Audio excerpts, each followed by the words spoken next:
So expect the inside two to get away quickly.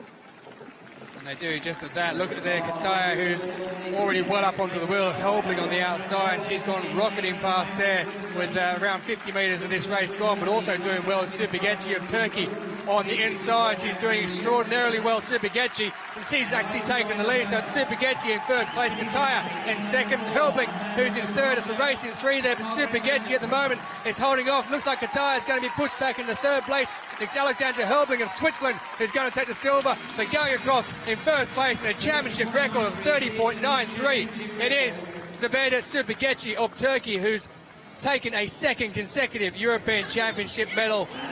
What a race indeed for her. A championship record for her, beating one set